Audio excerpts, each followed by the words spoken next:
I'm going to introduce our first speaker from a clinic in Al-Sultan called the Al-Sultan Clinic. He is Dr. Moussa Abed, live with us from Gaza right now. تفضل دكتور موسى بس unmute. اوكي. يعني معلش انا اسف، يعني يمكن على لغه ساعدنا نعبر عنها، احكي باللغه العربيه وانت حترجم. اوكي، ما في مشكله. صحيح. اوكي نانسي. مش مشكلة. اوكي مش مشكله. اوكي تمام. هلا يمكن احطوا على الصوره، في الصوره قبل الحرب كانت الامور على الصحه الاوليه في المراكز الصحيه وكيف هلا احنا وصلنا لها. تمام. يمكن ما قبل الحرب كان عندنا ما يقارب 168 مركز صحي. المراكز الصحية هاي تابعة لوزارة الصحة، للان جي اوز وللأونروا. هلا ما تبقى من هذه المراكز هي 17 مركز صحي عامل من 168 مركز، بسبب طبعا قصف المراكز الصحية، إما بطريقة مباشرة أو غير مباشرة، وتضرر بشكل كامل أو بشكل جزئي، أو حتى بعض المراكز الصحية يقول عليها صعدا هي في مناطق حدودية. فأصبح أنه معظم الشعب الفلسطيني أو الناس اللي عايشين في قطاع غزة هناك صعوبة جدا في الوصول لخدمات الرعاية الصحية الأولية. أضف إلى ذلك نزوح عدد كبير، ما يقارب من 80% من سكان الشمال إلى الجنوب، وهذا ما زاد أيضا من الحالة المأساوية الموجودة في قطاع غزة. يمكن هناك نزوح ما قرب 1,200,000 شخص للجنوب، فأصبح ما يقارب من أكثر من 3/4 سكان قطاع غزة موجودين في مساحة صغيرة جدا.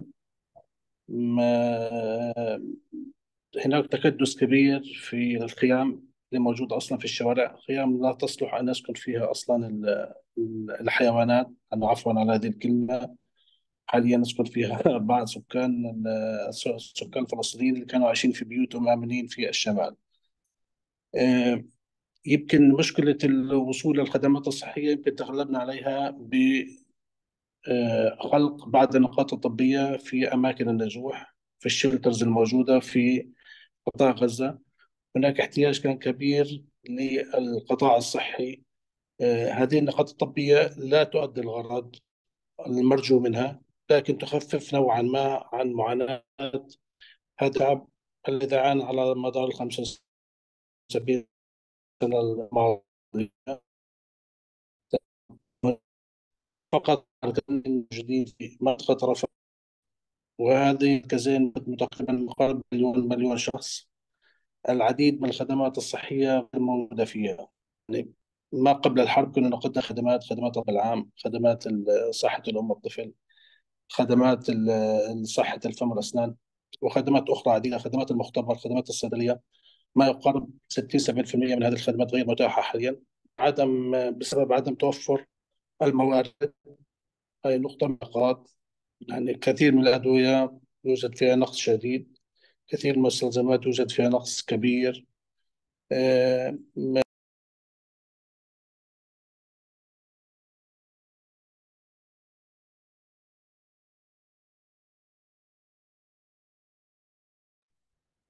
I think we lost. Did we lose? We lost Dr. Musa. The gist, and when he comes back, we'll break it down, is that he was saying that 100, is it 100, 186 Dr. Salama, 186 hospital or clinics is not functioning now. Yeah, before the war بحكي مقارنة ما قبل وبعد الحرب. أنا ما قبل الحرب 86 مركز صحي primary health care آه، center was working. But right now يعني restricted little numbers. يعني a lot آه، of these centers is destroyed totally. starting from Gaza City and حتى معلش even أنا Khan Younis. Okay. أيوه. is دكتور موسى بقى رجع دكتور موسى. انت صوتك شوي كمان is a little bit please be patient with us. This is the situation in Palestine, in Gaza, with the internet. So be patient with the internet. We will try our best to get the sound a little bit better. انت حاطط headphones يمكن؟ أنا رفعتهم أوكي هيك أفضح perfect. للصوت. Yes, Dr. Salama, we're gonna, Dr. Musa رجع ولا, oh, do we have him back? Yeah, he's back. نايس. Okay, sorry. بنرجع لك دكتور سلامة, sorry. أوكي. So just really quickly, so the clinic that Dr. Musa is the director of is located in Tel Al-Sultan. He's saying 80% of the folks from the north moved down south. So Rafah, being a place of about 230,000 people usually, is now about 1.7 million. And so seeing patients كنت تقول لي بالنهار باليوم كنتوا تشوفوا يمكن 200 واحد أو 160 واحد ووصل هسه ل 2000. So they were seeing at this clinic usually about 160 to 200 people a day, whereas now they're seeing over 2,000 people and counting every single day. And he was saying as we witnessed and we showed pictures, there are tents everywhere. There is not a sidewalk without tents, makeshift tents made out of plastic bags everywhere where people are taking shelter, which obviously we know now there is an imminent ground invasion there also. But he's saying, the situation on the ground is not fit for animals to be outside. And he said, sorry that he said that, but it's a fact. There's no infrastructure, there's no sewage system, there's no city services that are picking anything up. I mean, it's just, everything is just piling up, new illnesses and diseases. And so you can imagine how dire the situation is, especially for a clinic that small.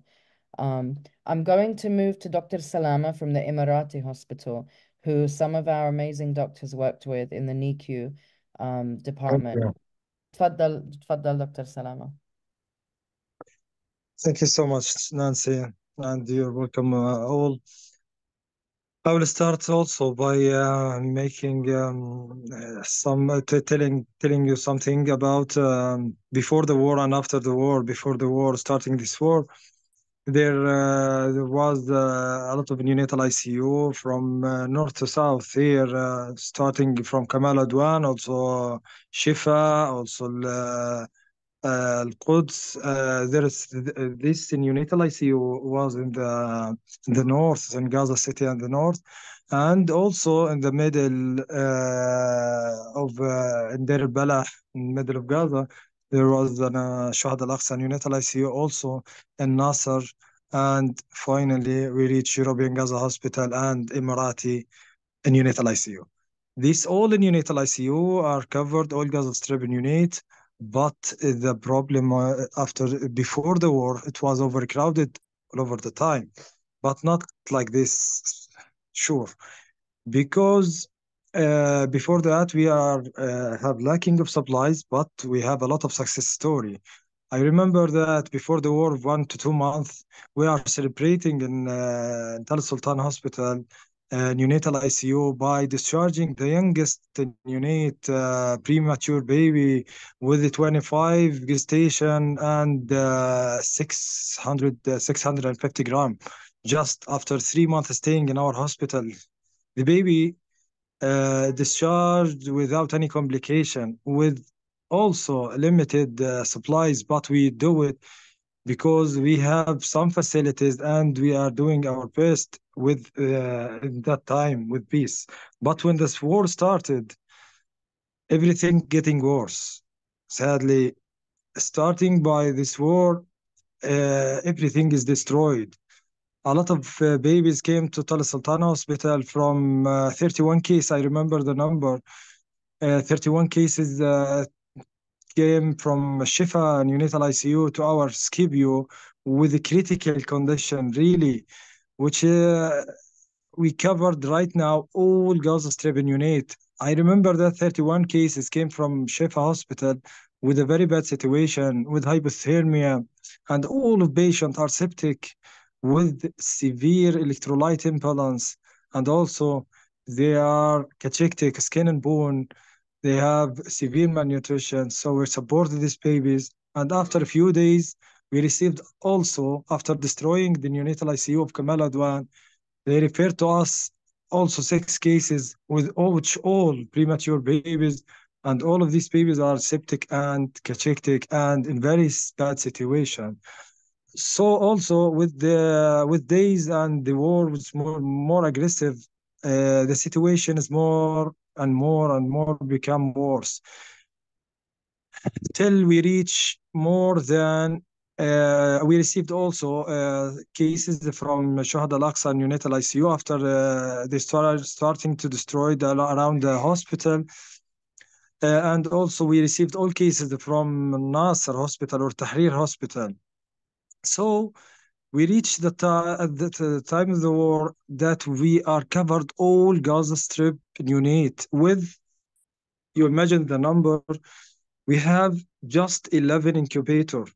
We covered all Gaza Strip unit. We make some extend to our SCIBU or neonatal ICU and NICU in Al-Sultan to reach 18 incubator. These 18 incubator are fulfilled by 82 neonate with a very tough and critical situation. We put more than 4 to 5 patients in each incubator. Can you imagine that? All of that with overcrowding, with lack of these of all facilities, medication, supplies, and disposable, and all things that make it happen. But we do our best. But the worst thing in this issue was when you want to discharge the case, you discharge the patient, and you are 100% sure that this patient will return to you after 2 to 3 days, even with cold compression, with cold injury, or with sepsis or with pneumonia. Because you want to discharge this patient will go from your house NICU to the tents or schools, which is very, very cold, which is very, very dirty, with with no milk, with no support, nutritional support, even to mother which breastfeed. So we faced all of this issue till now.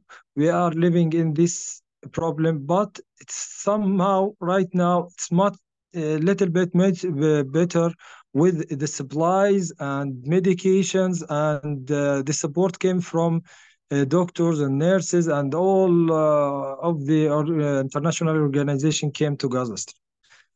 But the situation is still horrible and catastrophe.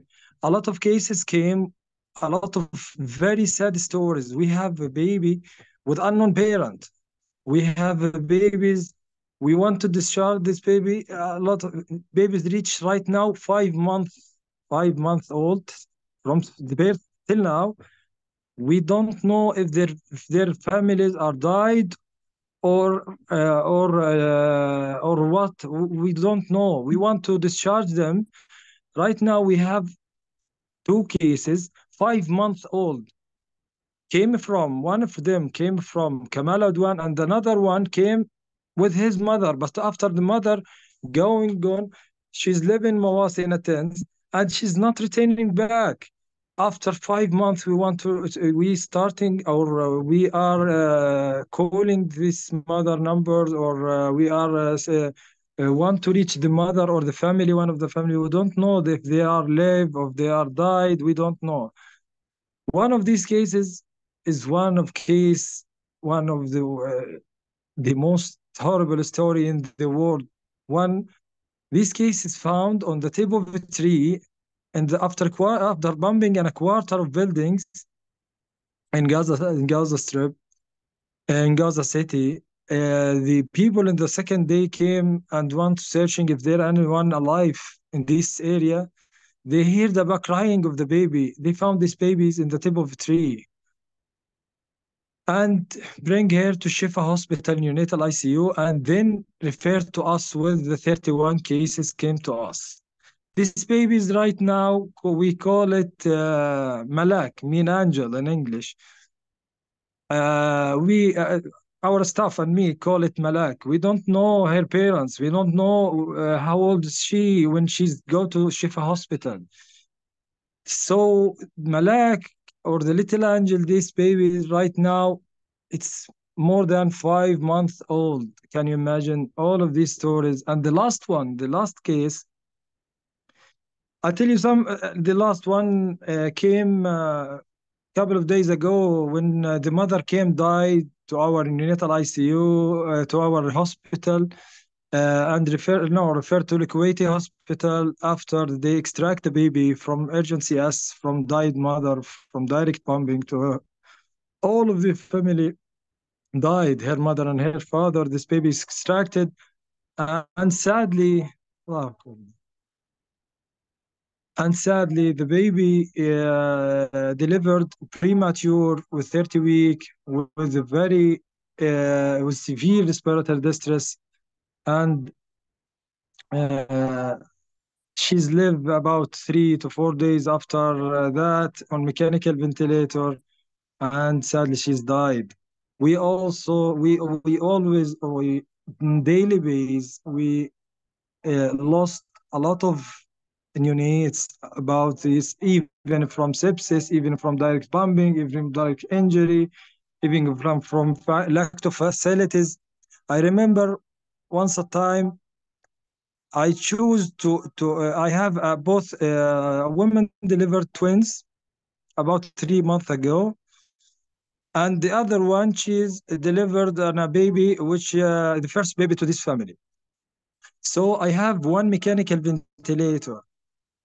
I choose which I have two just mechanical ventilator for 3 babies. 3 babies needed. So I choose one of the twins to connect in mechanical and the other to connect in the other mechanical. So one of them lost and one of them lived. This is all of these victims of lack of facilities, all of these victims of this war, and even from direct bomb, or even from sepsis, or even from pneumonia, or even from malnutrition. Also, the support, and we want to support the mother. We talk to the mother, please breastfeed your baby. The mother itself, don't have enough food to eat to support herself. I cannot ask her to breastfeed her baby. This is the situation. This is a little bit about the situation here. I need more than 1 year to talk about the things that occur here. And now we are preparing, or I don't know if we are prepared for. They are talking to us about they will want to enter Rafah. If they enter Rafah, about more than 1.5 million people here, and all the pregnant women and neonates in our hospital, what we can do, where we will shift to Khan Yunis again, which all of Khan Yunis city is destroyed, or to Gaza City, or to the middle, we don't know. If we want to talk in details, we need more than 1 to 2 years just to talk a little bit what's happened here. But this is some of issue. I think if they come to Gaza, see a little bit about it, but they see just the south. They see Rafah. If they go to Khan Yunis and it's allowed to go to the north, they will see what I think the human brain cannot imagine what they will see. I don't know if there's I can describe all of the victims of this war. And finally, I will talk about the medical staff. The medical staff here is living in very hard situation. Nancy and all of the people came here, see our staff. We are working hardly with, we are saying we are strong and we are can do it, but all of us, we are destroying and we are burnout from our inside. But we cannot talk to that to the patient or anyone tell us about that because we want to do our job. But physically and psychologically, we are burned out, really. This war must be ended to be able to save the rest of the patients, even in neonate, even injured patient, even anyone. All of doctors and nurses and even medical staff are shifted, are getting out from our homes to Rafah. As example, I'm the head of department of neonatal ICU here in Al-Sultan, but I live really, my home is in Khan Yunis. My home is destroyed, and I came to Rafah from more than 3 to 4 months, like here in Rafah, to stay beside my patient. My family returned back to Al-Mawasi beside the sea in Khan Yunis, but I cannot leave my patient and go with my family. I separated from my family. All of doctors and nurses are burned out, are physically exhausted, and really, really psychologically we are destroyed. But we will support, we will continue our job, doing our best for the patient, but with limit. If this war, so this war must be ended by any way. This war must be ended. We cannot do it that anymore. So be our voice and just help us to stop this war, please. Thank you. I'm sorry for that. Shukran, Dr. Salamaa. Thank you so much. And we're gonna come back and have some questions in a little while. I wanted to just invite for a few moments one of the doctors that came with us from Texas, Aman Audi, who worked with Dr. Salamaa, just to reiterate the things he was saying about having to make decisions like that of what babies do you keep alive, and just what she experienced working there. I'm going to invite Dr. Aman Audi. Oh, thank you. I just want to say, Dr. Salamaa, like the people here are truly like we miss you guys so much. We are already talking about coming back. The world, the population sees what you do. They stand with you, and we are truly trying our best. It might not seem like it, but you guys are the true heroes. You really are. You guys taught us what resilience means and what sacrifice means. But as you said, this needs to end because there's a limit to everything. You guys have taught us, like you would come in the middle of the night and fix ventilators so that your patients can be taken care of. And we saw that day in and day out. So we just say thank you for what you do. And please hang on. We're working on it. And the world needs to hear that this needs to end. Thank you so much.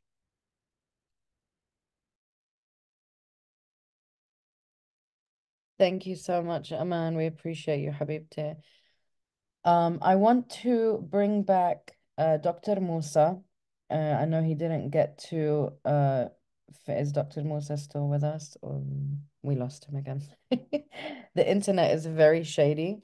So if you just give me a moment, Dr. Basil, who is from he was working at Al-Shifa Hospital. From Al-Shifa, he went to Al-Aqsa Hospital, and then from Al-Aqsa, he moved down to Zuwayda, where they currently have a makeshift tent. And this makeshift tent is providing services to the people in the area there. He's not able to connect on Zoom, and so I have him on the phone with me. Dr. Basil? سامعني؟ Oh, reconnecting. Just give us a moment. This is the wonderful internet of okay. I'll wait for him to call me back. What I can do is show you guys if I can pull it up, I will show you a couple of images that, let me just see if it goes through. I'm going to share my screen just to give you a visual on where. So this is the Zuwayda medical point. This is where people are getting care. I don't even know what to say. I mean, we visited. This is where we are. I mean, they don't have access, and then people can't move around. It's not safe enough for people to just move around. And so, I think more and more of these are needed. They're and also just to let you know, when we were there, it was, 2 or 3 people being seen in the same room, due to, just not having access uh to health centers, which, as you know, many of them have been destroyed. This is Dr. Basil right here on the right, who has been running Zuwayda Medical Point, which is funded by GLIA, who was the organization that we went with and led the medical delegation for. And on the left here is Dr. Attar, Mohammed Al-Attar, who was supposed to be with us too and having internet issues. And he is a director of the Indonesian Field Hospital, which is actually run by Doctors Without Borders, which somebody asked a question about them being able to get medication in. So you have to understand, when you go in to get medication there's also restrictions. Like, you can't just walk in with, I don't know, like trucks of medication. Like, you can bring a few suitcases, and that's how medication is getting in. We have Hanan Abu Qasim from Al Zuwayda Medical Point. All right, Habib, to give me 1 second. We can get her on since Dr. Basil is unable to connect. Just give me 1 second. I need to give her access. And so bringing in, it's not a solution. It's like putting a Band-Aid on a cut, right? Bringing in medical supplies in little bits is not, you bring it in, people are coming in every couple of weeks or every month. So they bring in, how much are they bringing in? How many people? You've got, hundreds of thousands that are injured that need medical attention. And so, bringing in suitcases is just not enough. And that's what is happening with these organizations that are able to get in. So everything is restricted, everything is checked. And so it's just not enough. As you can see, if they have to choose what, babies to keep alive, then, medication is I mean, you can imagine. I don't think I have to say much more. Hanan Abu Qasim, if you can unmute your mic, and we are going to let her in. She is from Zuwayda Medical Point. There were the pictures I was just showing you of the medical tent set up in Zuwayda. Is she still with us? Yep. Here. تمام. سلامات حبيبتي، تفضلي. Okay, hi all. My name is Hanan Abu Qasim. I am the administrative director of GLIA Gaza office. We are running a Zuwayda medical point since the beginning of this war at 7th of October. Actually, we are not running this from the beginning of the war exactly, because there was a health system and hospitals can still working at that time.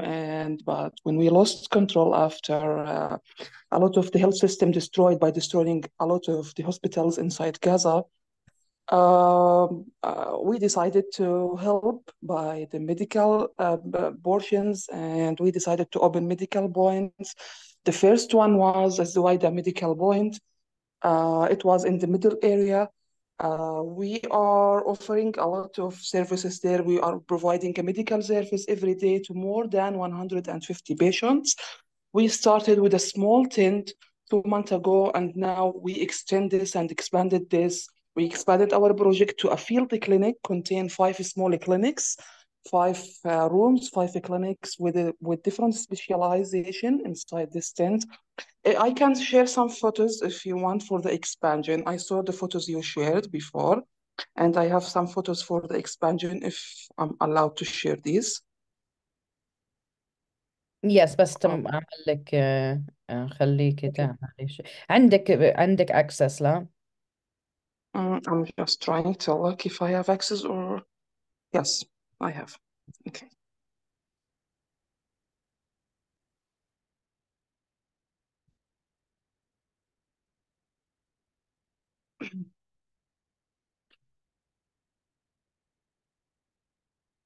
The expansion here, we can show you some photos for the expansion of Zoida Medical Point. Here are some of these.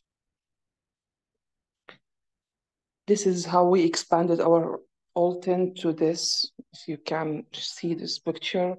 Here we are meeting more than 150 cases daily because of this expansion. We are helping a lot of people around, of the displaced people. The most important thing regarding our medical point here, that let me say the geographical site of this. It has access to people, to displaced people, because it is located on the coast road. People who are coming or still displaced from Gaza and the north can have access to our medical point because, they are arriving to the middle tired because of long walking. So we can also have them inside our medical point, give them a checking, and if needed to referral them. And now maybe I will provide some of the statistics about our medical point. Until now, we have 5,000 cases. We saw 5,000 cases inside our medical tent, the old one and the new one. 200 referred cases, 500 wood dressing, and 100 stitched and minor surgeries. We have also now pharmacy. This is something very excellent about our medical point, I think, in my point of view, because we have place, by itself for the pharmacy. Also, let me now just speak about our needs in this. Yes, we expanded this, but still we have lack of supplies inside this tent. We need portable ultrasound for antenatal care and gynecology clinic. We need a nebulizer for multiple patients with respiratory diseases. And also we need some, strategic, some things, some supplies for this medical tent to make it having more people inside. Also regarding some medications, also some type of medications, let me say that for the chronic diseases, like for example, the diabetes or something like this, we have some lack in these medicines. Actually, this is all what I know about our medical. It was supposed that Dr. Basil will be here, but the internet problems and issues here. So he called me and I directly entered the meeting.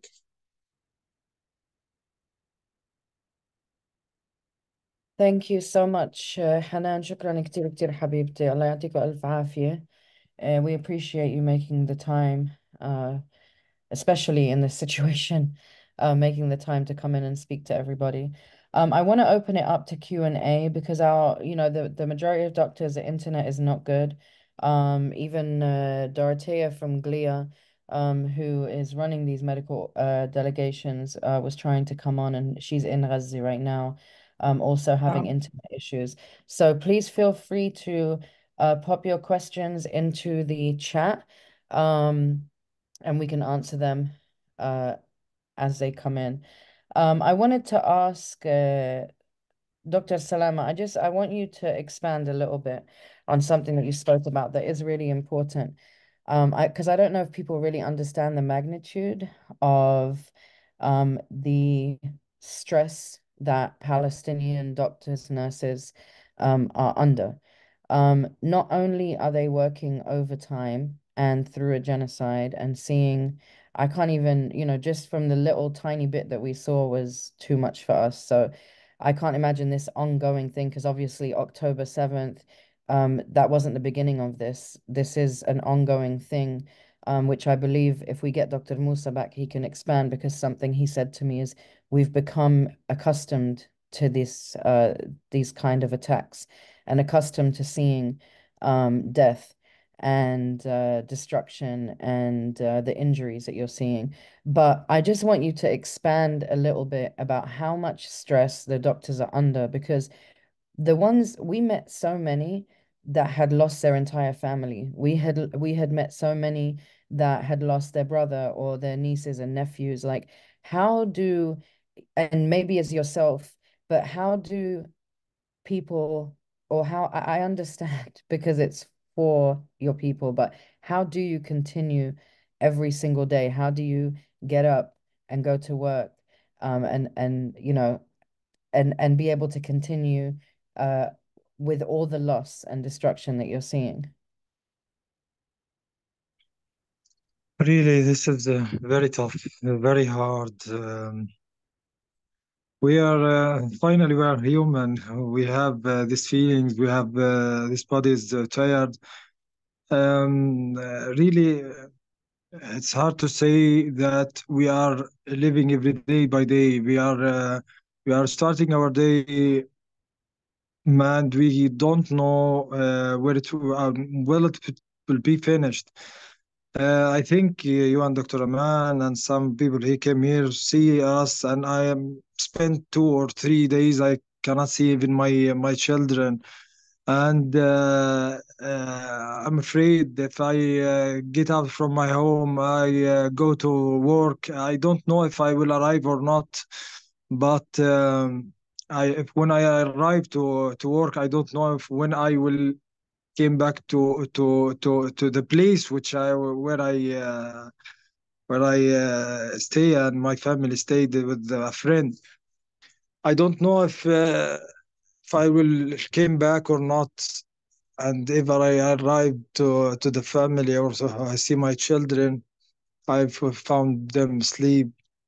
After a few moments, a lot of bombing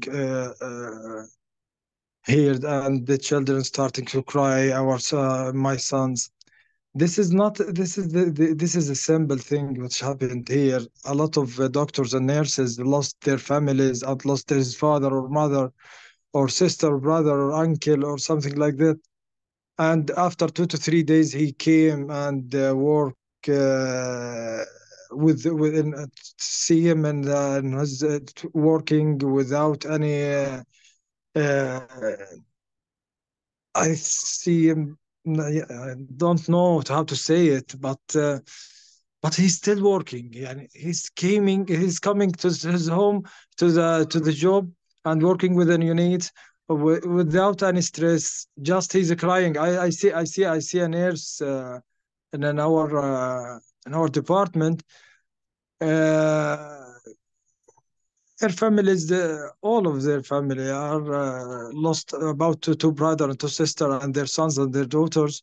And she came after 3 to 4 days and she started working normally. I tell her how you can work like this. She's tell me we cannot be weak. If I'll be strong to continue. What I can do. This is some issues. I don't know how to say it, but we don't know how we are continue really. I still wearing my clothes of the work really, and I'm done. I go about spend daily basis about more than 18 or sometimes 15, sometimes 24, sometimes 48 hours in a hospital. This is me and this is my colleagues. A lot of doctors and nurses are living right now in the tents or schools, tents or a school or in the street without water, without foods. I don't know really, but I will say it. Also, you can imagine all of that without salary. I think, Nancy, you know a little bit about this. But you can imagine all of this work, and we are spending all of this time without any real salary from Amwatch, because the Amwatch is, this is the war and there is no money and blah blah. But we are continue. I don't know how we are continued till now, but this is our job. That's the thing that moves us. A lot of doctors and nurses and medical staff even cannot their food to their children, but they are continue. I don't know how, really. Really, I cannot imagine these peoples, and I don't understand. Do you tell a doctor, please come and see this patient and see how many patients you can?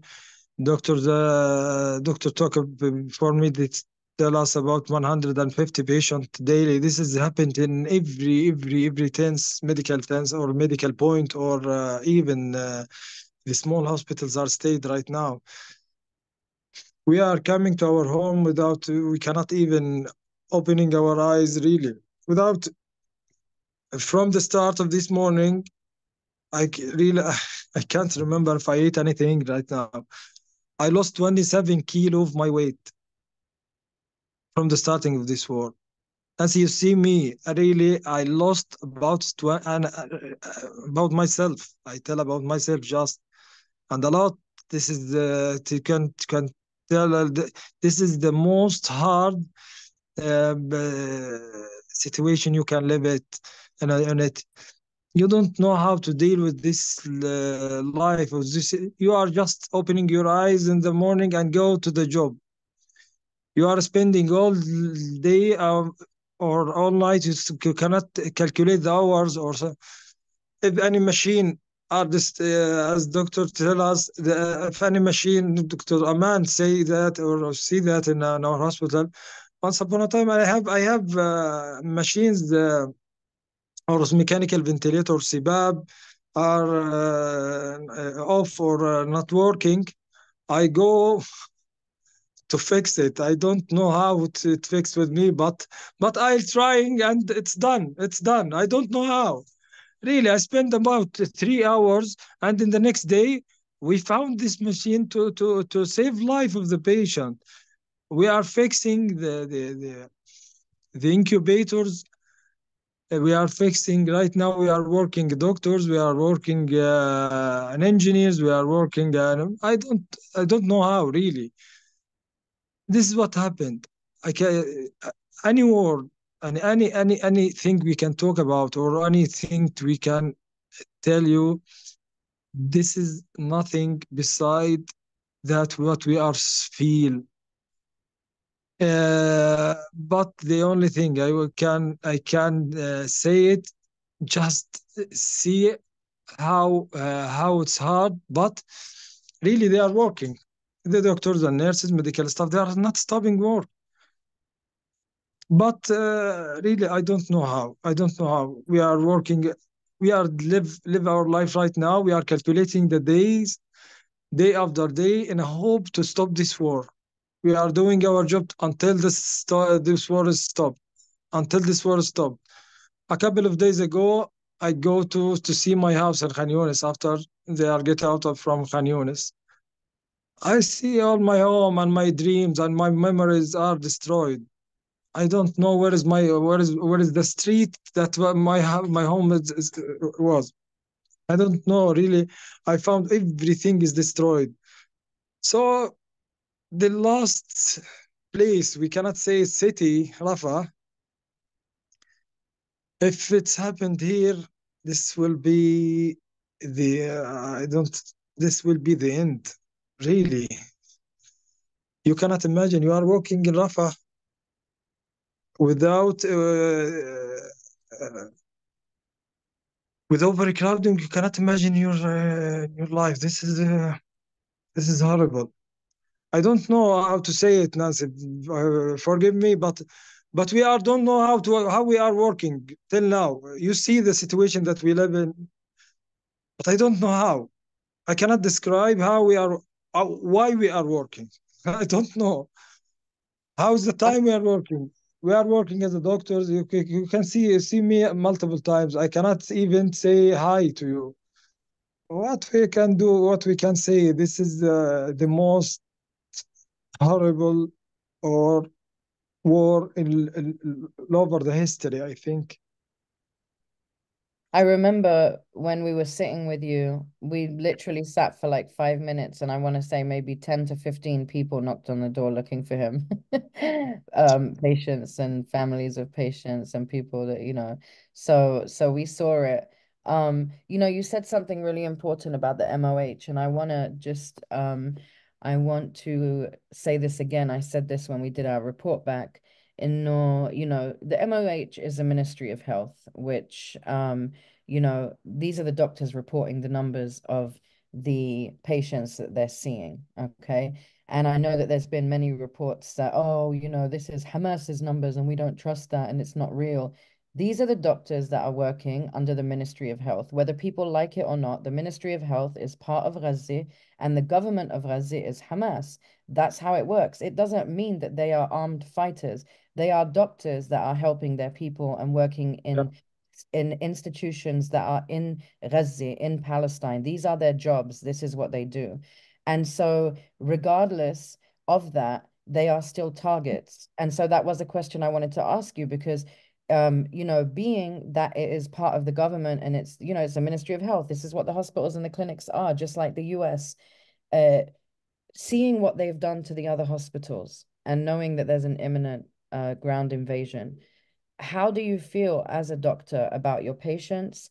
I mean, when you see like what they did at Al-Shifa, when you see what they did at Al-Nasir, Kamal Adwan, all the hospitals, Indonesian being the first that was wiped, one, obviously it must worry you to some extent, but two, can you just also tell us because I'm sure you understand why those doctors and nurses don't leave their patients and they stay in the hospital with them.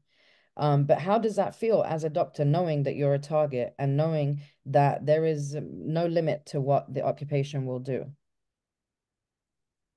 I want to say just think that you are saying us because not we are doctors, just doctors doing our job, and we are not we are have right to live, and we have sons and have daughters and we have families, and we don't want, we hate the wars. We don't want war with anyone. We want peace. Just this is our message to all of the world. I'm a doctor. I'm Dr. Salamaa. I tell about myself and all doctors and nurses here and all medical staff.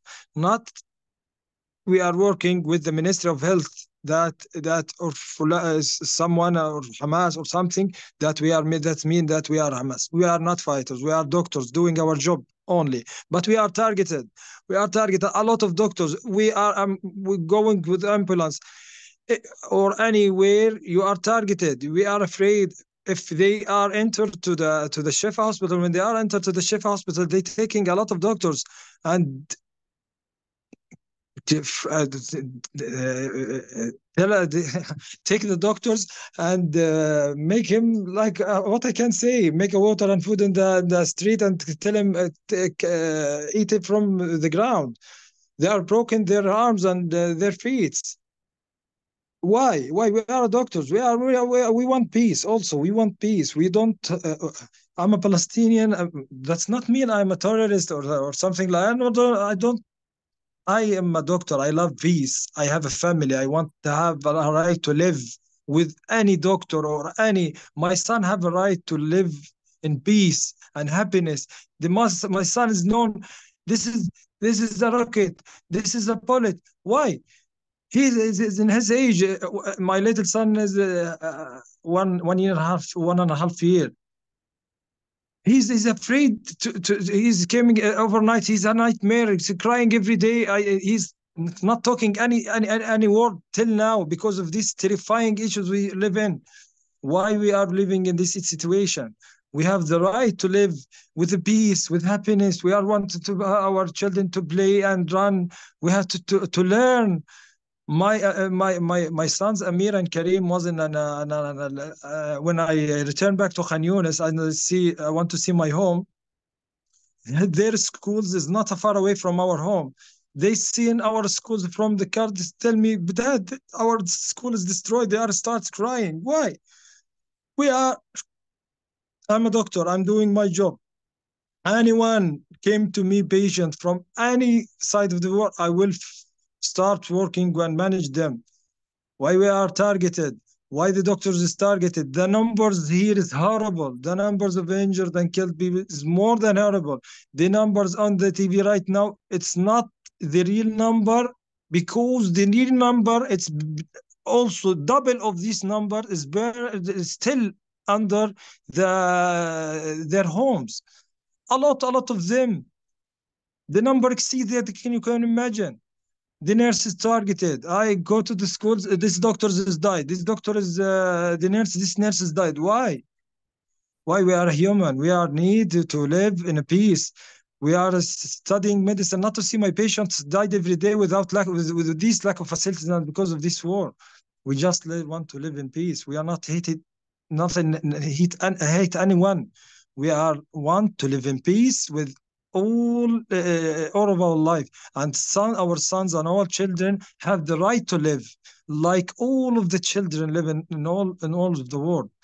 So this is the issue I want to talk about.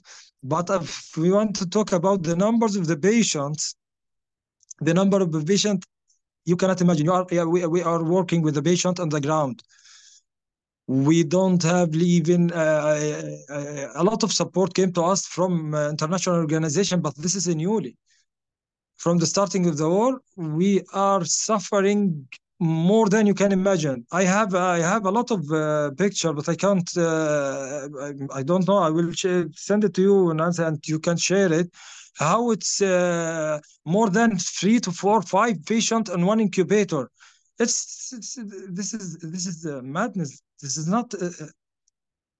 I don't know how to say it, but really, this war must be ended. Please be our voice. Be our voice. Don't stop. Just stop this war. We want to live in peace. We want to fix our wounds, and we want to manage our patients, and we want to heal all of that, because we are deserved to live as all of the people in the world. Why these issues came to us and why this war will be continue, I don't know. But I forget. Please, Nancy, remember me. What's the next question? I have another question here that I wanted to ask you. And yes, Palestinians shouldn't have to ask for their right to live. We have a right to live, and we have a right to exist, and our children have a right to live and to exist just like all the children of the world. And that will happen, inshallah, sooner rather than later. I have a question here from Tony. He said, I have read that many medical supplies are on the Israeli prescribed and forbidden list. الليستة لإسرائيل بتقول ممنوع تدخل دواء. He's saying, I heard the oxygen bottles and respirators are not allowed. Is that true? And has the United Nations or other groups complained about this to the government of the US or the ICJ? So what do they not allow that you need? ايش في اللي احنا اللي عايزينه اللي ما بدخلوه؟ A lot of things are forbidden, but I think I remember. As you can imagine, I tell you one story. I remember the case 4 months ago is delivered in our. She came with urgency. Yes, the babies get out, and she's entered about indicated for urgency. Yes, I remember this case. She's entered in the operation room, and the electricity is off and all over the hospital because of lack of electricity. They want to enter anything. A lot of oxygen. I know Dr. Adil Sharqawi is with us right now from Glaya, and he can tell you, or also Tia, Dorotia is with us. In the last time, they are a couple of days, 2 days ago, the oxygen is off from all hospitals, from all our hospitals. A lot of medication needed for convulsion, it's not entered. A lot of supplies, some supplies, it's not entered. But the most important is to why the medical staff is medical staff. The medical supplies is medical supplies. The medication is medication. I don't know why they don't want to enter. I am not asking, but I don't know why really, but we need it. We need all the time the electricity in our hospital, especially in NICU and ICU. I remember that case. It's delivered urgent CS by the light of the phones. A lot of nurses and medical staff make on light of the phone, and the doctors extract the baby by urgency as from the mother by the light of the phone. The baby is coming out with respiratory distress. He stayed 7 days in the neonatal ICU. I received this baby myself. I received this baby, and I worked with this baby about 7 days continuously. Then the baby discharged home after 10 days of management. But this has happened because of the electricity is turned off. There is no fuel, there is no solar, there is no electricity supported. So it's happened. I don't know that other stuff is forbidden, but we need it. We need there is a lot of organization like support us, but supported us with the medical staff coming here, not with huge numbers. We need a lot of things here to support the old hospital state, like European Gaza Hospital, like Emirati Hospital, like even Najjar Hospital, which at least the hospital stayed in Gaza Strip, and also Shuhada Al-Aqsa. This is the only hospital stayed in the Gaza Strip. All other hospitals is totally destroyed. I don't know even the numbers of primary health care clinic. Dr. Moussa can be explained that more than me, but I see my wife she's a doctor, and she's have a board in family medicine also, and she's working in Garara or Muscat in Garara in Khan Yunis. She's working in primary health care, but when we are going to see our home, my two sons see that their schools are destroyed, and my wife see that the clinic primary health care is totally destroyed. And I see my home is totally destroyed. And I go to my private clinic, I see it's totally destroyed. Can you imagine? There is nothing stayed in Khan Yunis. And you can imagine what has happened to Gaza City and in the north. This is what I know about something. I don't know why, but I know that a lot of things is not allowed to enter. Dr. Salamaa, so just to answer some of the people's questions is, even with GLIA, you can message us info@eyewitnesspalestine.org. And if you want to, donate towards medical supplies, we are able to take them in. It's just not large, I mean, it's large quantities for, for a delegation of 10 people. But it's not what they need for 2 million people. Because you're talking about people that have diabetes. We're talking about people that have kidney failure, that are on dialysis machines instead of 4 hours a day for 4 or 5 days out the week. There's like just a couple, I think there's like 7 or 8 dialysis machines left in Gaza, I believe I was told. And so Yeah. you're talking about people getting dialysis for a couple of hours in a week. So you can imagine and how weak it makes somebody. So I mean, there's layers and layers of this. We're not just talking about, injuries that have happened since October, but you're talking about injuries that happen from every other bombing that has happened to Gaza. You're talking about people with everyday issues like diabetes and kidney failure and, cancer and cancer patients. There's no cancer medicine. I mean, there's so many high blood pressure medicine. there's so many different things of just regular, if everybody thinks about issues that they have or their parents have or their grandparents or their children, those regular things are like last on the list because they're trying to deal with what is happening in this moment. And so I want to ask you a couple of the questions that are coming up. Somebody keeps talking about, I think it's Barbara, you talked about Biden. Now, Biden, yes, he gives Israel a lot of money.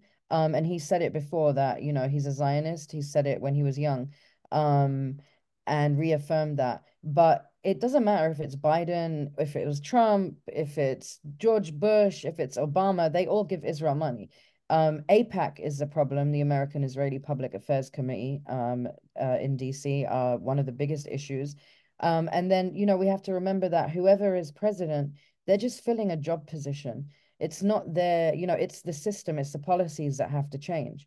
And so whether it's Biden or somebody else, not that anyone should vote for Biden anyway, but if it's for whoever takes place, unless they are someone progressive, which usually don't get enough votes to get close to the seat, it's not going to change. And they will always give Israel money as long as AIPAC exists, and as long as people keep paying their taxes happily.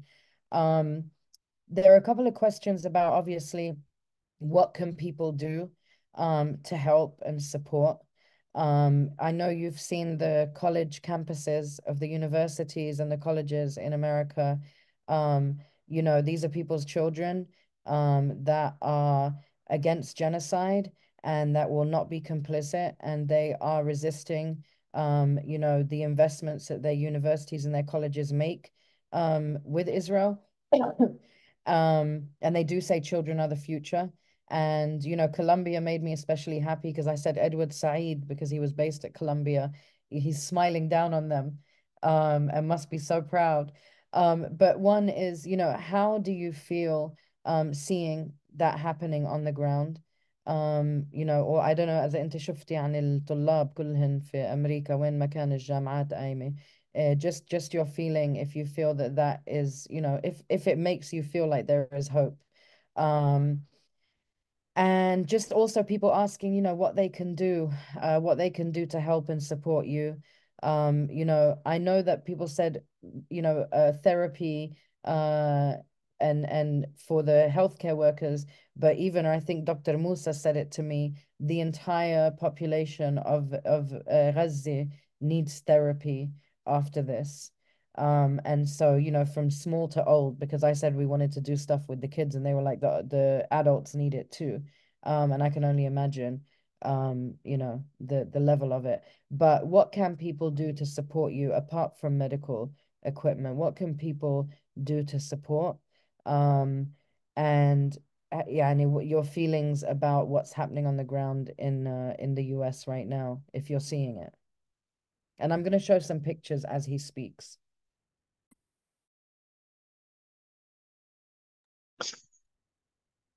I don't know really, Nancy, but just stop the war. Just be our voice. Seems like we've... Dr. Salamaa, you're on mute. Doctor. We don't want anything else. We are want to also support us with medical supplies. Can folks hear him? Dr. Salamaa? مش سامعينك منيح.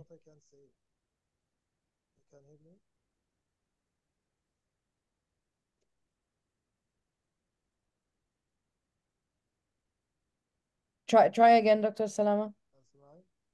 It's very low. Yeah, if you're using headphones or something, maybe they got unplugged.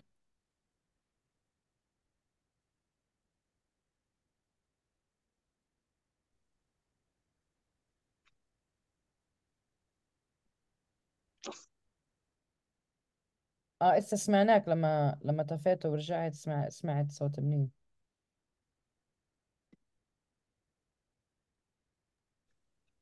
Okay.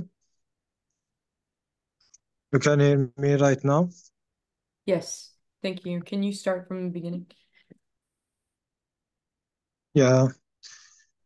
I don't know really how we want all of you please to support us with medical supplies and also medical issues, all things that we can you supported here in Gaza because everything is destroyed. And be our voice and don't stop to raise your hand, raise your voice to just stop this war by any way. Really, we want that. This nightmare will be ended. Really, we want it to end it as soon as possible. We are destroying every day. We are really dying every day. We are destroying it from inside. We are psychologically and physically ended. Really need your voice to just stop this war. We don't want anything else. We want to live in peace. Just we want this peace to all of people in the world, not all Palestinian, just all of the people in the world. We are not terrorists. We are having sons and have families. Our homes destroyed and all of Gaza City is destroyed. This is not something some place we are living in just or some walls and buildings. You know, this is our memories. This is our life. All of these are destroyed because of this war. Really, we hate this. We want a peace for everyone. Please don't stop to raise your voice as you can to stop this war. And then after that, you can support with the rebuilding of Gaza and also. But right now, the most important thing is to stop this war and to support I tell about my career to support with medical supplies and medications and all of this because this is help a lot. A lot of medical or international organization came right now. You can imagine even a fluid like dextrose or something like that. We and sometimes we don't have it. All of the things that they are bringing with them when they are coming to Gaza, it saves lives. Everything or every medication or everything came with this international organization like GLEA or UNICEF or I don't know a lot of Heal Palestine or all of them. I don't want to say names, but all of these international organization, all of the medical staff are coming. They are helping us a lot, and the medications you are given and the medical supplies, really everything is saving life. Everything came to Gaza saving life of this unit. I don't know if you can share it, Nancy, about the photos. Uh, this is my message to you. And don't remember us, pray for us to stay alive, live and to see you again in a better situation, inshallah.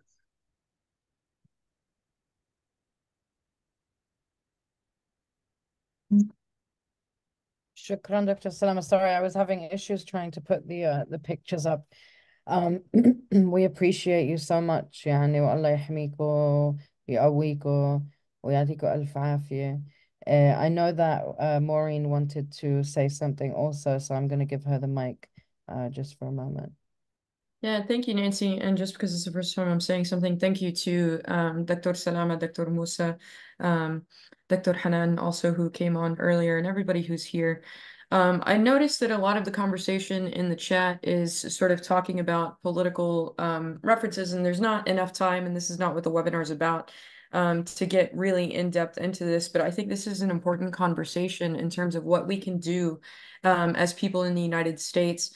And I know it's easy to get into this sort of role of defeatism when we're looking at a structure as large as the political structure that's motivated entirely by economic incentive, right? Not only are Zionist lobbies like AIPAC and one that gets undermentioned way too often, which is Christians United for Israel, the Christian Zionist organization that boasts a membership of about 8 million members, making it the largest Zionist lobby in the country. But there's also economic incentive to invest in Israel in a way that's not true of Palestine, right? And what that creates globally, no matter which country you're in, beyond the US, is relationships with governments between the Israeli government and whatever government that be, whether it's the United States or Russia or China or whoever it is, right? And so the reason that this is important to keep in mind is because there is opportunity, right? We do have opportunity to build international solidarity as people who are committed to anti-Zionist work and the liberation of Palestine. And while it may be a big task, there's always something to do, right? We may not get an extremely pro-Palestine candidate in the next election because we don't have the conditions that are set up to do that just yet. But there are steps that we can do, that we can take in the interim to make that a possibility in the future, right? And I think that's where we should focus on, rather than this like sort of defeatism and, well, Biden this and Biden that, right? Because no matter who it is, there is always going to be an incentive that you become a Zionist, right? And that can be explained even by Obama's trajectory, who started off relatively decent on Palestine, and then when he became president, backslided in ways that were kind of surprising to the community that he was in, right? So I wanted to chime in and say that as somebody who's been doing sort of political advocacy on behalf of Palestine for 10 years, and it really is a hard space to have hope in, but for the sake of people like Dr. Salamaa and Dr. Moussa and our own self, right? Because we have to remember, we're not going to free Palestine. Palestine is going to free us. Look what it's doing to students on campus. They're resisting an oppressive police force, and it's because of Palestine, right? And so if we keep that momentum up and find ways to continue to support and push holes in these systems, we'll get there. Thanks, Nancy, for letting me say that.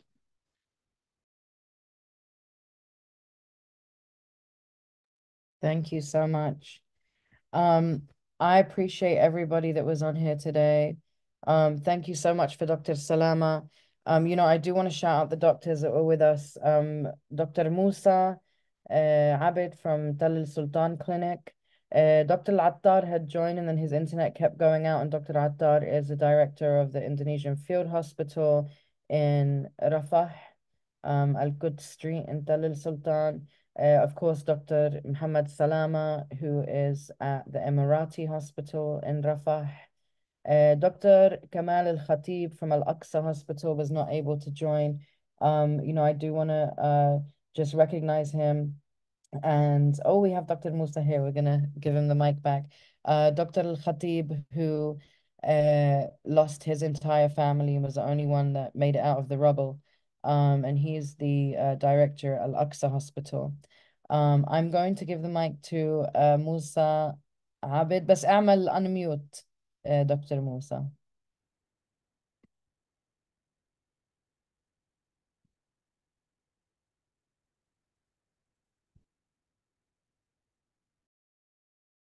Maybe we don't have him. He's here, but the internet, it connected us visually, not with the audio. إذا سمعني دكتور موسى اعمل unmute عشان نشوف. اوكي انا سامعك، بس من عندك اعتقد لازم تعملي لي ميوت، لانه كان ما بقدر انا اعمل من عندي. sorry. المسج تمام. فما بعرف انه في وقت اني اكمل والله. Please, احكي yes. لا 100%. تمام. We're gonna let Dr. Musa go on because he was cut off earlier because of the internet. So تفضل دكتور موسى. انا حختصر كثير، وحكي 2 أو 3 كومنتس في الاخر، ومش حطول عليكم كثير. تمام. يمكن من مراكزنا اللي كانت شغاله هي مركزين فقط في رفح. فكنت تتخيلوا من 168 مركز بس مركزين شغالين، وهدول بيخدموا ما قرب من 1.5 مليون نسمة. يمكن انت يا نانسي ومورين اجيتوا على هذا وشفتوا، ويمكن دوريتيا كمان اجت على هذا وشفتوا قديش الازدحام كبير من الناس، قديش طلب الناس على الأدوية، على الخدمة الصحية، وأحيانا بيجوا ما بيلاقوها أصلا من الأساس، لأنه مش متوفرة ومش موجودة الأدوات تمام اللي يقدموا فيها الخدمة. الوضع يمكن صعب جدا في مراكزنا الصحية. يمكن مركز الأقصى كان من المراكز اللي مبني نشوف 200 300 حالة يوميا، حاليا بشوف 2000 2500 حالة يوميا.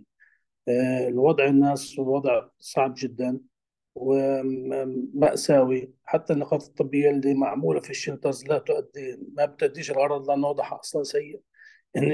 يعني كثير منها فيها فقط طبيب وممرض، وهذا أصلا الطب القديم جدا. يعني زمان كان مبني على وجود شخص دون تحليل طبية، دون أشعة، دون ففيكم تتخيلوا هذا الشيء. يمكن في بداية الحرب كنا موجودين هان، كان نقص كبير في الأدوية، في العلاجات، في علاجات التشنجات، علاجات الضغط، الهايبرتنشن، علاجات الدايابيتس.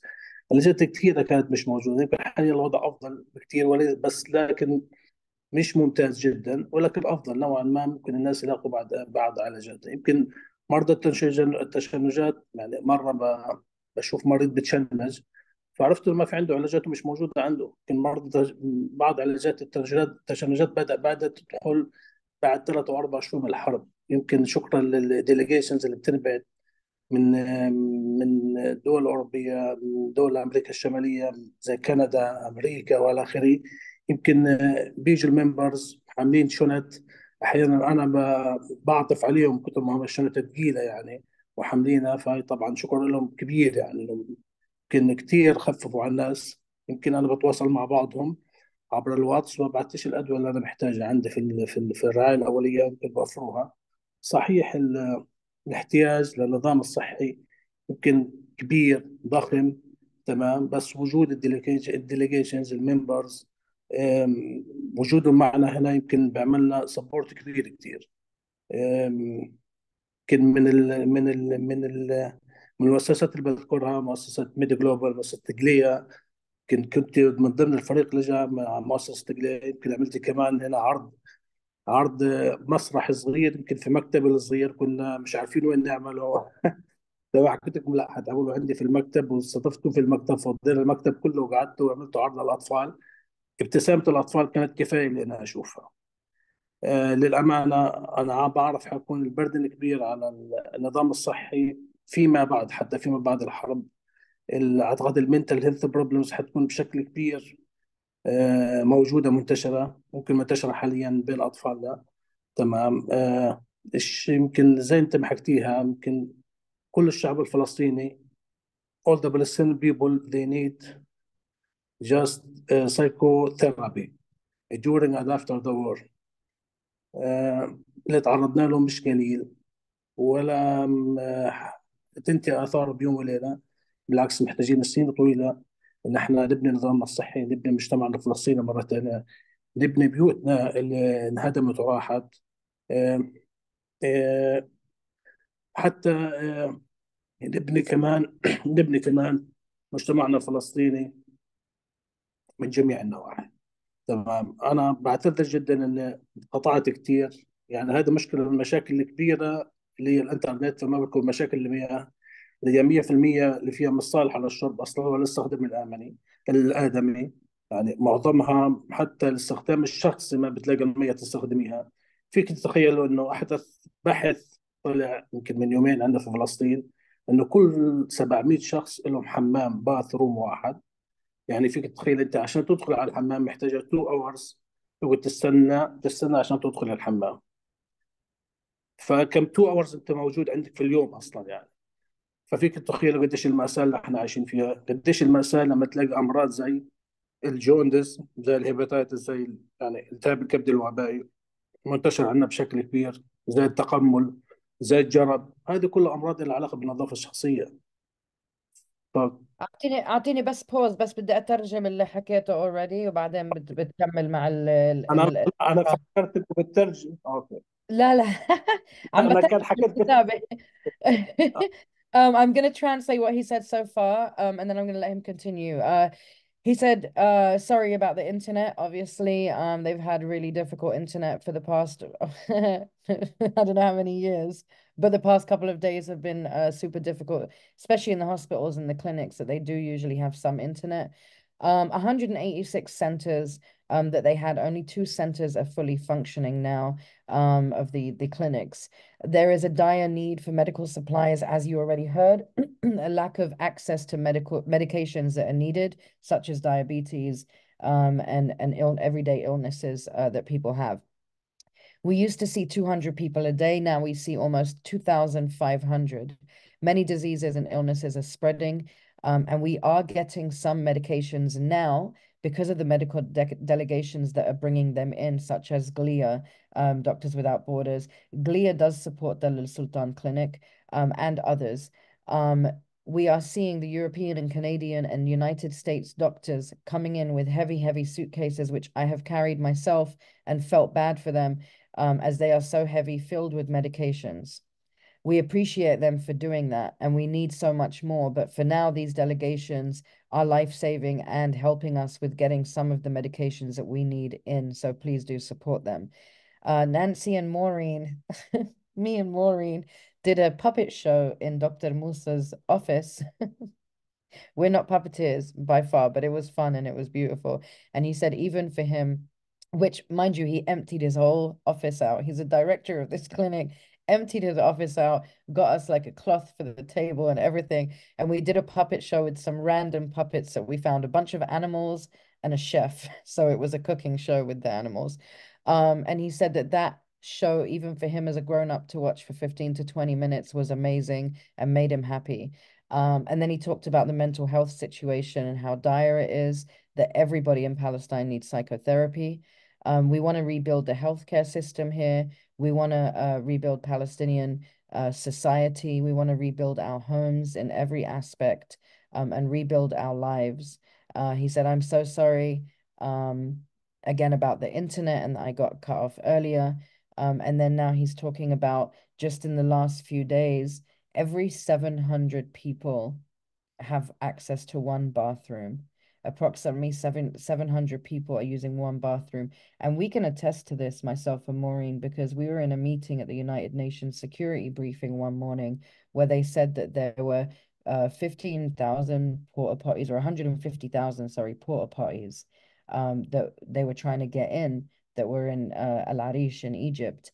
And the Israelis refused, and they only allowed them 150 to come in. So you've got, 1.7 million people in Rafah. Obviously, some people have homes, some people are in the schools, which have toilets.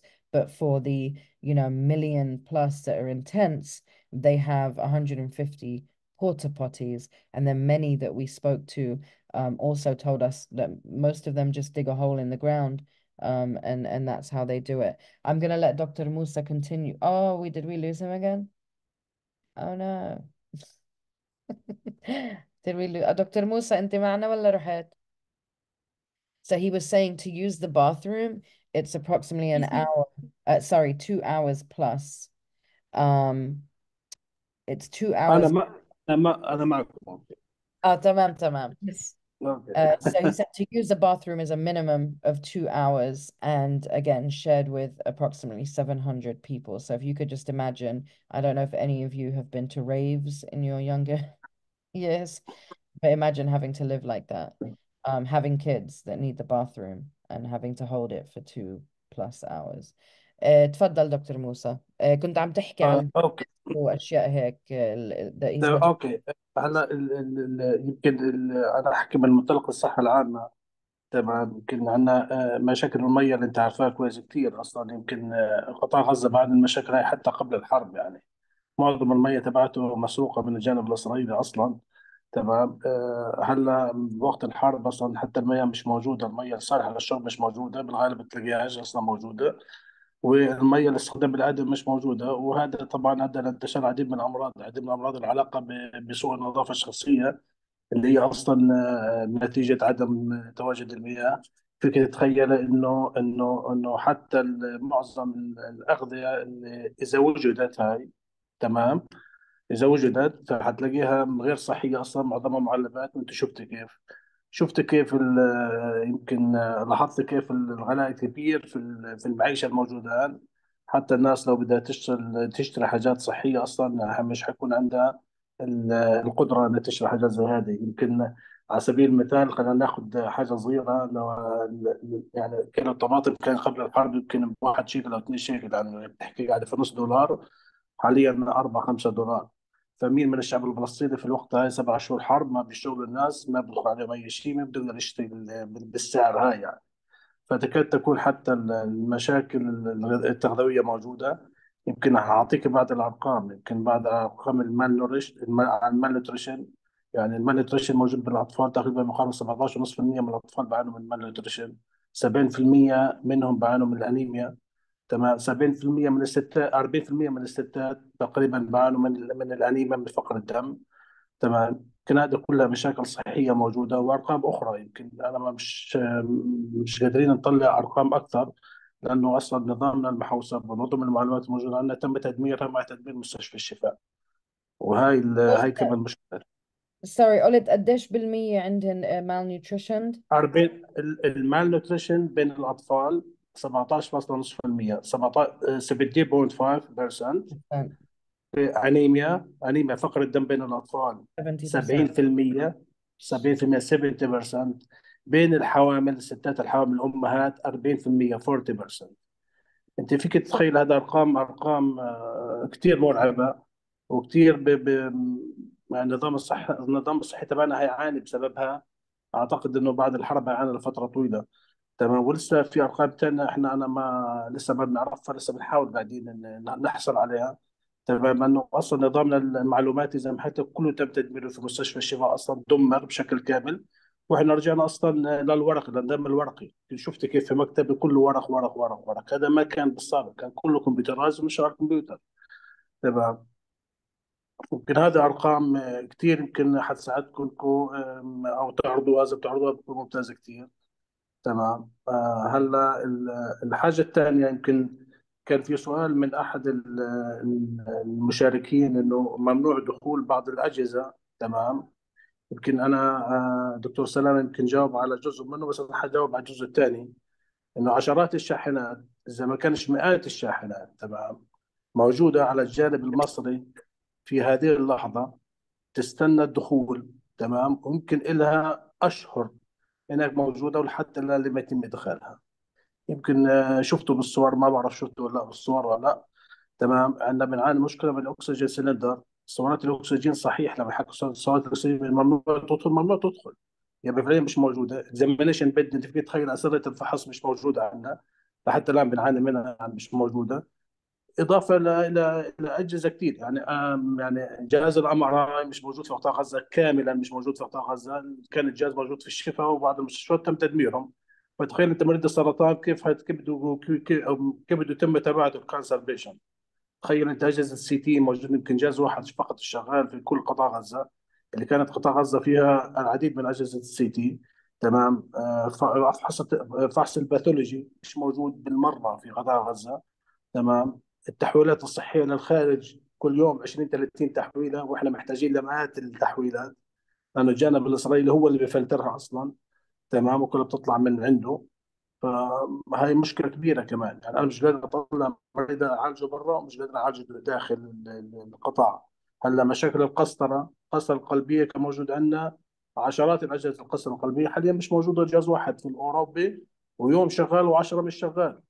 فتخيل انت مرضى القلب اللي عندهم انسداد في الشرايين التاجيه، وين حيروحوا هذول كلهم؟ هذول كلهم معظمهم كانوا يخشوا قسطره، نحط لهم استنتات والى اخره. حاليا كلهم على الويتنج ليست، معظمهم ممنوع يسافروا او بيستنوا قاعدين. الجنب الصحي يقول لهم اوكي تفضلوا روحوا سافروا، خذوا علاجاتكم. مشاكل كثير للنظام الصحي. ما لو قعدنا ساعات اعتقد انه حضرنا للخمسة الصبح نحكي فيها. تمام. انا ما بدي اخذ من وقتكم كثير. تمام. الحاجة الثانية اللي حبيت أضيفها، إنه إيش ممكن أنتم تعملوا إلا للشعب الفلسطيني في الخارج. فيكم تعملوا يمكن حاجتين كثير مهمين. إنكم تبثوا برشر على الجفرمنت تبعتكم، إنه يحاولوا إنه ينهوا هذه الحرب، لأنه حرب ظالمة. واحد. اثنين، إنه تبعتوا مور ديليجيشنز على غزة عشان يعملوا ريفليكت للصورة الموجودة في قطاع غزة. تمام. انتوا اللي بتنقلوا ما هو موجود هنا. تمام. وانت يمكن لما حكينا مع بعض عملت معي انترفيو، يمكن نقلت الصوره من جزء من ماذا يحصل في قطاع غزه، لما تشوف بعينك مش لما تسمعي من بعيد. تمام. بالاضافه طبعا للدعم الديفايسز الميديكيشن والى اخره. بس اهم نقطتين هم هون: الديليجيشن تكون موجوده عشان تعمل ريفليكشن لايش بصير على الارض في قطاع غزه.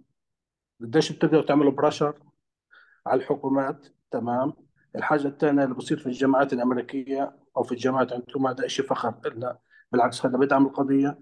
هذا بوعي الناس الموجودة هناك. تمام، انه الفلسطينيين لهم حق في الحياه، هذه ارض ولازم يعيشوا عليها، وهذه حرب ظالمه بكل المقاييس. شكرا لكم وشكرا لاستضافتكم، وانا جاهز لاي سؤال. شكرا. Uh, okay, so I'm gonna talk about what Dr. Musa said. I tried to catch it all. The issues that are coming up, and obviously prior to the current bombardment, because he's saying, you know, even in 2014 when they bombed Gaza really badly, I spent time in the hospitals in the West Bank that they were bringing injured to, and I was meeting kids that had got cancer from the white phosphorus from 2009 bombardment. So, you know, I think when people think about what's happening, they're thinking about the current injuries that are coming in, but we're not taking into consideration, you know, the 2.4 million people that have, you know, everyday issues. You know, he's saying huge illnesses are now coming in because they don't have clean water. You know, trying to buy stuff is, you know, something that costs $1 now costs $6. People are living in tents with literally the clothes off their back from what they left the north with. And so it's not like they're going to work every day and getting a salary. The doctors are not getting paid. I don't know if people caught that when Dr. Salamaa was saying, but they're not getting salaries. They might get a little bit of money to be able to get food and things like that, but they don't have a salary like what you they're doing this because this is their position on this earth is to help people, and that's what they're doing. They're helping their people, but they're not being paid for it. That's part of the collapse of the health system, obviously. The malnutrition is 17.5% of children, 17.5%. So you're talking about 1.2 million children. Over 1.2 million is a population of children. Gaza is all children. 17.5% of them are malnutritioned. 70% of those children are now anemic.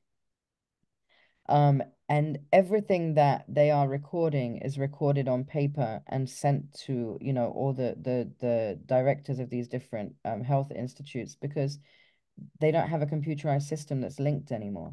So everything is in writing. Like this is a destruction of the health system there. Regarding the forbidden medications, Dr. Musa was saying, yes, the oxygen cylinders are not allowed. They don't have one MRI machine in the whole of Gaza. They had them at Al-Shifa Hospital, but there is nothing left of Al-Shifa Hospital. There's only one CT machine. And, you know, heart patients are pretty much, there's not one machine to help them at all. Many people with issues that they couldn't help in Gaza were able to travel before, at least to Egypt, to get medical assistance. And at this point now, there is a very small number of people that are able to travel for medical issues. And just as firsthand experience, I will say that we met, or not us, but a doctor that was with us, went to examine a girl who had been shot in the head through her tent. She's an 8-year-old girl.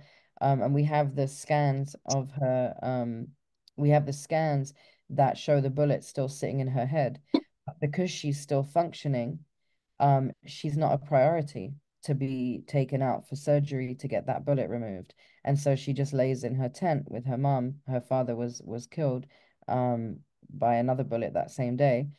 She just sits in her tent because she's not a priority to get out of there. They have to choose the cases and prioritize them. Also, Dr. Musa mentioned, which I know me and Maureen showed pictures and videos of, the thousands, and no exaggeration, because we showed a video of this in our Gaza report back, thousands of trucks that are waiting on the border. They have been there for months, some of them, with necessary items and medications and things, everyday things that people need, soap, shampoo, everything you can think of has just been sitting there. People are saying that we're sending trucks. You know, on a regular day, I think Gaza was getting over 200 trucks coming in. And since this happened, it has been limited to, I don't know whether it's like, you know, 20 trucks every now and again. this is not enough for them. It is not, these trucks that we saw, the drivers weren't even there. They were trucks on trucks on trucks, just parked, triple, quadruple parked, like parallel parked, and just sitting there. And so he's saying the medical delegations are what is getting the medications in for them currently. The other question of what people can do, he said pressure on the government, pressure on the government. I think Maureen broke that down for you. Definitely pressuring the government. He said what they're seeing at the campuses is absolutely amazing to them. These students are educating people. They are educating people that this is Palestinian land and that we deserve to live on our land. The more delegations that come there can also give eyewitness accounts to tell their stories from their experiences. When you see it yourself, it's completely different to hearing it secondhand. And I know you've heard us say this over and over. I've been doing this for, what, 18 years now. I believe that firsthand experiences, firsthand, being a witness firsthand to anything in this life is completely different to reading somebody else's experience or right now hearing somebody else's experience. It's secondhand. When you have that experience, it shifts something within you completely. Even as a Palestinian, after going to Gaza, there's a complete shift because there is just this, nobody should be okay with what is happening. No, not one person should be silent about what is happening. There is no middle ground. There is no space for silence whatsoever. You cannot, silence is complicity. Point blank, period. It is complicity. We all have a mouth and we can all use it and we can all speak up when we see something is wrong. We feel like we can only speak when we feel that it directly affects us. Well, this does directly affect every single one of us because we're paying for it. We're paying for it while we can't afford healthcare and we can't get a better private education for our kids. We can't pay our teachers enough. There's so many things that we could be spending this money on rather than murdering people that have done nothing to us, that just deserve to live on their land. And so I ask everybody to please use their voice. Please support in any way you can, whether you email your family and friends today, whether you speak to your neighbor, all of it makes a difference. Every single word that you say about Palestine will make a difference. Just please keep talking about Palestine. We truly appreciate everybody being part of this. Thank you so much to everybody that took part today. Taking the time out from these doctors, like I felt bad asking them. And honestly, I want to tell you, all of their responses to me when I asked them if they would be part of this Zoom was, of course we'll do it. Of course we'll do it. Of course we'll come on, as long as we're still alive.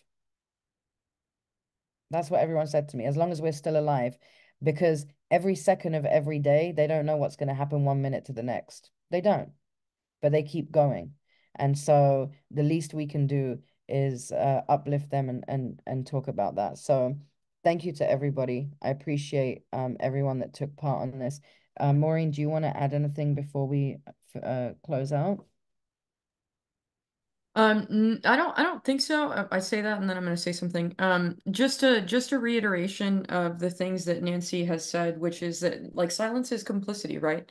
Instead of no matter where you stand on Palestine, no matter what questions you might still have, instead of providing you healthcare, we're sending bombs to Israel that get dropped on the people that we're talking to.